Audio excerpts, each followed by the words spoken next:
បាទជំរាបសួរបងប្អូនទាំងអស់គ្នាថ្ងៃហ្នឹងយប់បន្តិចហើយហូបបាយអត់មានអីធ្វើម្ហូបចាប់មន់មួយធ្វើម្ហូបបងប្អូន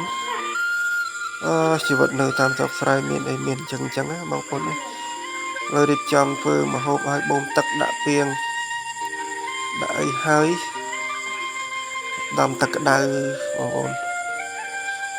ចឹងវាទៅនេះណាជីវិតស្រុកស្រែយើងរស់នៅប៉ុន្តែវាស្រួលមួយយ៉ាងដែរ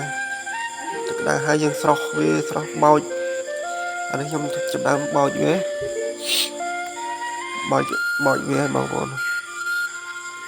ទឹកហុយទឹកក្តៅអើយរឿងកងួនតិចបដាសាយស្រួលខ្លួនចេញបដាសាយមួយថ្ងៃតបមកយើងបោចវាស្អាតលាងទឹកលាងអីចឹងជីវិតរស់នៅតាមជនបទគឺបែបហ្នឹងបងប្អូនមិនដូចជីវិតនៅទីក្រុងដូចខុសពីគ្នាអញ្ចឹងយើងមានអីហូបហ្នឹងទៅអត់មានអីហូបទេបងប្អូនពេលណាខ្លះតក៏អំបិលប្រហុកដែរពេលខ្លះទៅក៏មានអីហូបទៅអញ្ចឹងមិនថាវាពិបាកតែយើងវះវាចាប់ដើមធ្វើការវះមើលសម្អាតគ្រឿងក្នុងគ្រឿងអីហ្នឹងបើយើងយកទៅស្ងោរលាងឲ្យស្អាតហើយយើងដាក់ទឹកស្ងោរ